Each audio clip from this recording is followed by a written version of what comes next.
بسم اللہ الرحمن الرحیم۔ سامعین نظام، محترم اساتذہ کرام، بزرگوں، نوجوان بھائیوں، عزیز طلباء، ہر قسم کی تعریف و توصیف کبریائی و بڑائی اللہ وحدہ لا شریک، خالق کائنات، مالک ارض و سما کے لیے لائق و زیب اور سجاوائے ہے، جس نے ہمیں اور آپ کو دنیا کی ساری مخلوقات میں سب سے اعلیٰ و افضل بنایا۔ اللہ رب العالمین نے ہماری ہدایت کے لیے، ہماری فلاح و بہبودگی کے لیے اس دار فانی کے اندر بے شمار انبیاء کرام کو مبعوث فرمایا۔ انہی انبیاء کرام میں ہمارے آخری رسول تاجدار مدینہ سرکار دو عالم حضرت محمد مصطفیٰ صلی اللہ علیہ وسلم بھی ہیں۔ آپ پر بے شمار درود و سلام کی پھول نچھاور ہوں۔ اللہم صلی علیہ، اللہم بارک علیہ۔ سامعین محترم، خطبہ مسنونہ کے بعد قرآن کریم کی ایک آیت اور حدیث رسول صلی اللہ علیہ وسلم سے ایک حدیث پیش کرنے کا شرف حاصل کیا ہے۔ اس مناسبت سے آج کے اس خطبہ جمعہ کے لیے جس موضوع کا انتخاب کیا گیا ہے وہ ہے عشرہ ذو الحجہ اور قربانی کے احکام و مسائل۔ سامعین اعظام، اللہ تبارک و تعالی نے بنی نوع انسان کو پیدا کیا اپنی عبادت اطاعت کے لیے، لہذا ہمارے اور آپ کی ذمہ داری ہے کہ ہم اللہ تبارک و تعالی کی مرضی کے مطابق زندگی گزاریں اور اپنی حیات طیبہ جو ابھی ہم باحیات ہیں اس میں نیک اعمال کر کے اپنے خالق و مالک پروردگار عالم کو راضی کرنے کی ہر ممکن کوشش کریں۔ لیکن کچھ ایسے مواقع ہوتے ہیں جن میں نیکی کرنے کا ثواب، نیکی کرنے کا اجر بہت زیادہ بڑھ جاتا ہے۔ انہی حسین مواقع میں سے ایک موقع عشرہ ذو الحجہ کا بھی ہے، جن کے افضل الایام ہونے کی شہادت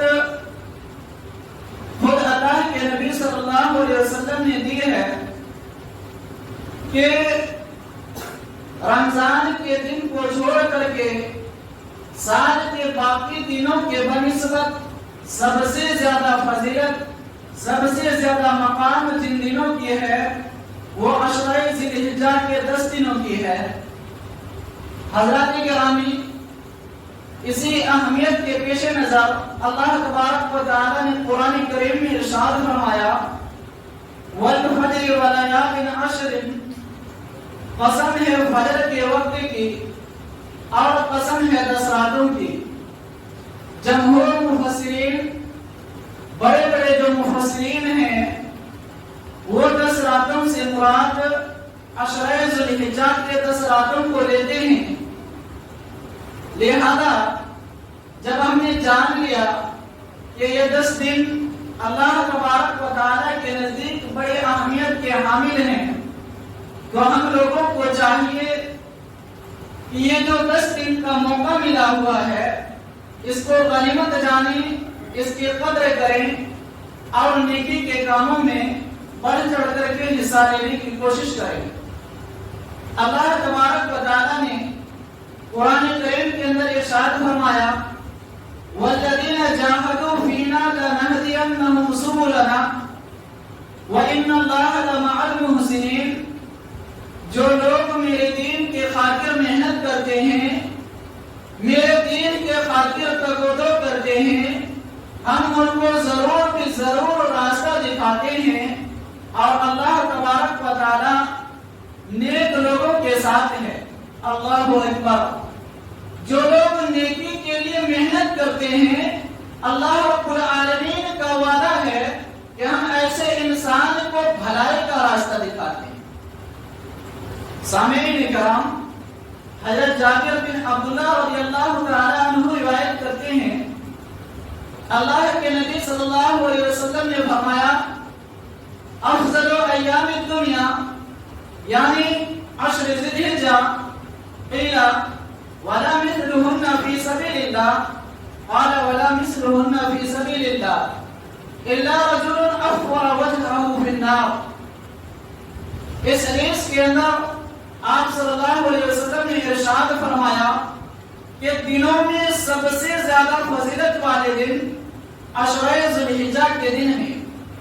صحابہ کرام نے پوچھا کہ اللہ کے نبی صلی اللہ علیہ وسلم کیا اللہ کے راستے میں جہاد کرنا ان 10 دنوں میں زیادہ فضیلت نہیں ہے؟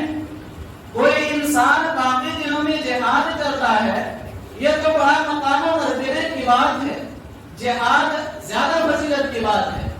آپ صلی اللہ علیہ وسلم نے فرمایا کہ جہاد کب زیادہ فضیلت کی بات ہوگی؟ ان 10 دنوں سے جب بندہ اللہ کے راستے میں جہاد کے لیے نکلے، اپنے جان کو اپنے مال کو اللہ کے راستے میں قربان کر دے، یعنی کوئی بھی چیز لے کر کے واپس نہ آئے، تب ان 10 دنوں سے زیادہ فضیلت جہاد کی ہوگی، ورنہ یہ 10 دنوں کی فضیلت ہوگی۔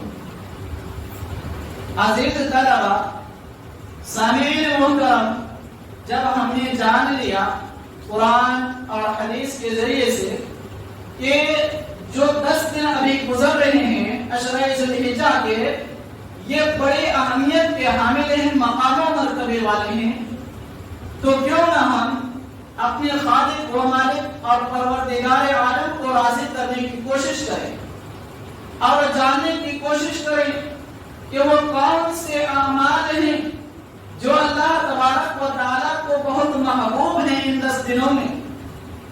حضرات کرام، ان 10 دنوں میں جو سب سے زیادہ فضیلت والے عمل ہیں، وہ ایک نمبر میں جس کا درجہ ہے وہ حج ہے اور عمرہ ہے۔ اللہ کے نبی صلی اللہ علیہ وسلم نے فرمایا العمرۃ الی العمرۃ کفارۃ لما بینها والحج المبرور لیس لها جزاء الا الجنہ۔ ایک عمرہ دوسرے عمرے کے درمیان گناہوں کا کفارہ ہے اور حج مبرور اس کی جزا صرف اور صرف جنت ہے۔ لہذا اگر ہم لوگوں کے پاس استطاعت ہے، طاقت ہے، قوت ہے، تو ضرور بھی ضرور حج کا ارادہ رکھنا چاہیے دل میں۔ ان 10 دنوں میں جس عمل کی اللہ تبارک و تعالیٰ کے نزدیک بہت زیادہ پسند ہے، جس عمل کو اللہ تبارک و تعالیٰ بہت زیادہ پسند کرتا ہے، وہ روزہ رکھنا۔ جیسا کہ اللہ کے نبی صلی اللہ علیہ وسلم نے فرمایا ما من عبد یصوم الا باعد اللہ بذلک اليوم وجهه 70 خریفا من النار۔ کوئی بھی انسان ایک دن بھی اگر اللہ کو خوش کرنے کے لیے روزہ رکھتا ہے، دل میں لوگوں کو خوش کرنے کا جذبہ نہیں بلکہ اپنے خالق کو راضی کرنے کا جذبہ رکھتا ہے، اللہ تبارک و تعالی اس کے چہرے کو جہنم سے 70 سال کی مسافت کی دوری کر دے گا۔ اللہ تبارک و تعالی اس کو جہنم سے دور کر دے گا۔ اللہ اکبر۔ ایک اور حدیث میں اللہ کے نبی صلی اللہ علیہ وسلم نے فرمایا صوموا یوم عرفہ احتسب علی اللہ یکفر السنۃ التي قبلہ والتي بعدہ۔ یہ مسلم شریف کی روایت ہے۔ اللہ کے نبی صلی اللہ علیہ وسلم نے فرمایا، اے بابو، اللہ کے نبی صلی اللہ علیہ وسلم نے فرمایا کہ جو انسان عرفہ کے دن کا روزہ رکھ لیتا ہے، عرفہ 9 ذی الحجہ کو ہوتا ہے، جو انسان عرفہ کے دن کا روزہ رکھ لیتا ہے، اللہ تبارک و تعالی اس کے پچھلے سال اور اگلے سال کے گناہ کو معاف کر دیتا ہے۔ سامعین کرام، یہ بہت بڑی فضیلت ہے اللہ تبارک و تعالی کی طرف سے ایک دن انسان روزہ رکھتا ہے لیکن اللہ تبارک و تعالیٰ اس کو اتنا بڑا اجر عطا کرتا ہے کہ پچھلے ایک سال کا گناہ اور ابھی اگلے سال آیا ہی نہیں، ایڈوانس میں اللہ تبارک و تعالیٰ گناہوں کو معاف کر دیتا ہے۔ کیا ہم اور آپ اس بات کا دعویٰ کر سکتے ہیں کہ ہم گنہگار نہیں ہیں، ہم کو گناہ بخشوانے کی ضرورت نہیں؟ یقیناً دعویٰ نہیں کر سکتے ہیں۔ ہم انسان ہیں، گناہوں کے پتلا ہیں، اور جس دور میں زندگی گزار رہے ہیں یہاں تو قدم قدم پر برائیاں ہیں، بے حیائیاں ہیں، فتنے ہیں، خرافات ہیں۔ انسان آنکھ کا زنا کرتا ہے، منہ کا زنا کرتا ہے، ہاتھوں کا زنا کرتا ہے، نہ جانے کون کون سے فحش اور منکرات کا ارتکاب کرتا ہے، سغائر گناہ کے انبار لگا کر کے رکھا ہے۔ اگر اللہ تبارک و تعالیٰ کو راضی کرنے کی خاطر 9 ذی الحجہ کا روزہ رکھ لیتا ہے، اللہ تبارک و تعالیٰ 1 سال آگے اور 1 سال پیچھے کا گناہ معاف کر دیتا ہے۔ سامعین کرام، جذبہ رکھیں، بھولے نہ 9 ذی الحجہ آئے تو خود ہی روزہ نہ رکھے بلکہ گھر کے تمام افراد کو روزہ رکھوائیں، ساتھ ہی ساتھ پڑوسی کے لوگوں کو بھی کہہ دیں کہ روزہ رکھیے، 2 سال کے گناہ معاف ہو رہے ہیں۔ حضرات گرامی، ہمیں اور آپ کو بلکہ چاہیے تو یہ کہ اس پورے عشرے میں روزہ رکھنا چاہیے۔ یہ جو 10 دن ہیں بڑے ہی سنہرے دور ہیں، بڑے ہی اچھے ایام ہیں، یہ بار بار نہیں ملا کرتے۔ اللہ تبارک و تعالیٰ نے اگر آپ کو موقع دیا ہے تو غنیمت جانیں۔ ان 10 دنوں میں کون سے عمل ہیں جس کو بطور خاص کرنا چاہیے روزہ کے بعد؟ وہ ہے ذکر و اذکار اور قرآن کریم کی تلاوت۔ اللہ کے نبی صلی اللہ علیہ وسلم نے فرمایا اقصروا فیہن التحلیل والتکبیر والتحمید، کہ لوگوں ان 10 دنوں میں زیادہ سے زیادہ اللہ اکبر اللہ اکبر، لا الہ الا اللہ، واللہ اکبر اللہ اکبر وللہ الحمد کا ورد کرو۔ اگر کوئی انسان ان کلمات کا ورد کرتا ہے اللہ تبارک و تعالی اس کو بے شمار اجر عطا کرے گا۔ حضرات گرامی، ساتھ ہی ساتھ قرآن کریم اللہ تبارک و تعالی نے ہمارے لیے تحفے کے طور پر بھیجا۔ یہ 10 دن بہت ہی اچھا موقع ہے کہ ہم پورے قرآن کریم کی تلاوت کر دیں۔ ایک بڑے عالم سے پوچھا گیا کہ کیا ان 10 دنوں میں قرآن کریم کی تلاوت کرنا رمضان کے دنوں میں تلاوت کرنے سے زیادہ فضیلت کی بات ہے؟ انہوں نے کہا کہ ہاں بالکل ہے۔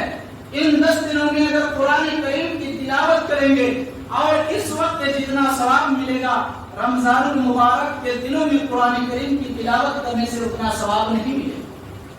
اللہ اکبر۔